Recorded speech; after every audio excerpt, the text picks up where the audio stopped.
नमस्कार मित्रों, आप सभी को राधे राधे।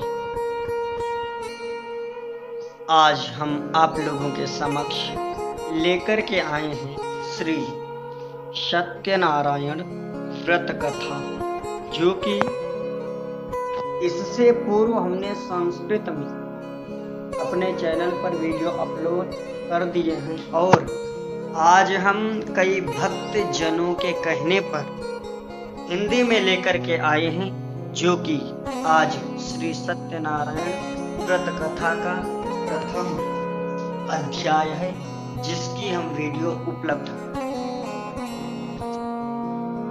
तो एक बार क्या हुआ कि प्रथम अध्याय में श्री सत्यनारायण व्रत कथा की महिमा और व्रत कथा करने की क्या विधि है उसको बतलाया गया है, जो कि हम बता रहे हैं।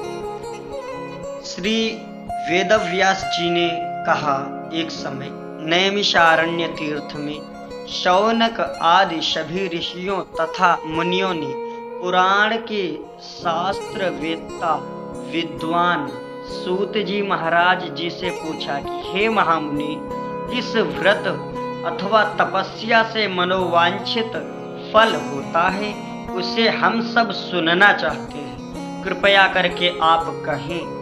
श्री सूत जी बोले, इसी प्रकार देवर्षि नारद के द्वारा भी पूछे जाने पर भगवान कमलापति ने उनसे जैसा कहा था उसे मैं कह रहा हूँ, आप लोग सावधान होकर के सुनिए। एक समय नारद जी लोक कल्याण की कामना से विविध लोकों में भ्रमण करते हुए मृत्यु लोक में आए। यहाँ उन्होंने क्या देखा कि अपने कर्म फल के अनुसार नाना प्रकार की योनियों में उत्पन्न सभी प्राणी अनेक प्रकार के क्लेश और दुखों से पीड़ित हैं।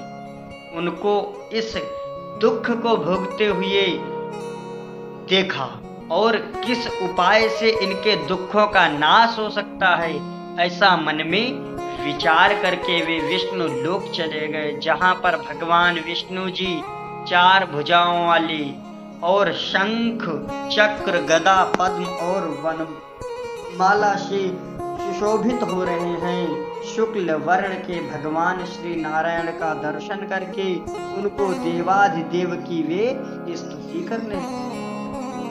नारद जी बोले, हे वाणी और मन से परे रूप वाली, अनंत शक्ति संपन्न, आदि मध्य और अंत से रहित, निर्गुण और सकल कल्याणमय, गुण गणों से संपन्न तथा भक्तों की पीड़ा नष्ट करने वाले परमात्मन, आपको नमस्कार। स्तुति सुनने के बाद भगवान श्री विष्णु जी ने नारद जी से क्या कहा, सुनिए। क्या कहा कि श्री भगवान ने कहा, महाभागो, आप किस प्रयोजन से यहाँ आए हैं और आपके मन में क्या है, कहिए, वह सब कुछ मैं आपको बताऊंगा। नारद जी बोले, भगवान, मृत्युलोक में अपने पाप कर्मों के द्वारा विभिन्न योनियों में उत्पन्न सभी लोग नाना प्रकार के क्लेशों से दुखी हो रहे हैं। हे नाथ, किस लघु उपाय से उनके कष्टों का निवारण हो सकेगा? यदि आपकी मेरे ऊपर कृपा हो तो वह सब मैं सुनना चाहता हूँ, उसे आप कर बताएं। श्री भगवान ने कहा, हे वत्स, हे पुत्र, संसार के ऊपर अनुग्रह करने की इच्छा से आपने बहुत अच्छी बात पूछी है। जिस व्रत के करने से प्राणी मोह से मुक्त हो जाता है, उसे आपको बताता हूँ, सुने हे वत्स। स्वर्ग और मृत्यु लोक में दुर्लभ भगवान सत्यनारायण का एक महान पुण्य प्रद व्रत है। आपके स्नेह के कारण मैं उसे कह रहा हूँ और विधि विधान से भगवान सत्यनारायण का व्रत करके मनुष्य शीघ्र ही सुख को प्राप्त करके परलोक में मोक्ष प्राप्त कर सकता। भगवान की ऐसी वाणी सुनकर नारद मुनि ने कहा, नारद जी बोले, हे प्रभु, इस व्रत को करने का क्या फल है, इसका क्या विधान है और इस व्रत को किसने किया और इसे कब किया और यह सब विस्तार पूर्वक हमें बताएं। श्री भगवान ने कहा, यह सत्यनारायण व्रत दुख शोक आदि का शमन करने वाला है, धन धान्य की वृद्धि करने वाला है और सौभाग्य और संतान को देने वाला है, सर्वत्र विजय प्रदान करने वाला है। जिस किसी भी दिन भक्ति और श्रद्धा से समन्वित होकर के मनुष्य ब्राह्मणों और बंधु बांधवों के साथ धर्म में तत्पर होकर सायंकाल भगवान सत्यनारायण की पूजा करें, नैवेद्य के रूप में भोजनीय पदार्थ को सवाया मात्रा में अर्पित करें।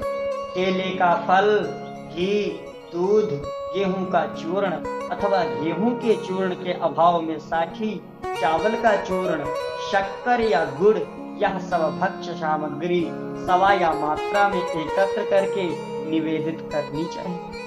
बंधु बांधवों के साथ श्री सत्यनारायण भगवान की कथा सुन करके ब्राह्मण को दक्षिणा एवं बंधु बांधवों के साथ ब्राह्मणों को भोजन कराना चाहिए। भक्ति पूर्वक प्रसाद ग्रहण करके नृत्य गीत आदि का आयोजन करना चाहिए। तदंतर भगवान सत्यनारायण का स्मरण करते हुए अपने घर जाना चाहिए। ऐसा करने से मनुष्यों की अभिलाषा अवश्य ही पूर्ण होती है। विशेष रूप से कलयुग में पृथ्वी लोक में यह सबसे छोटा सा उपाय है। इति श्री सत्यनारायण व्रत कथायां प्रथमोऽध्यायः श्री विष्णु नारायण अर्पणमस्तु। बोले लक्ष्मी नारायण भगवान की जय हो।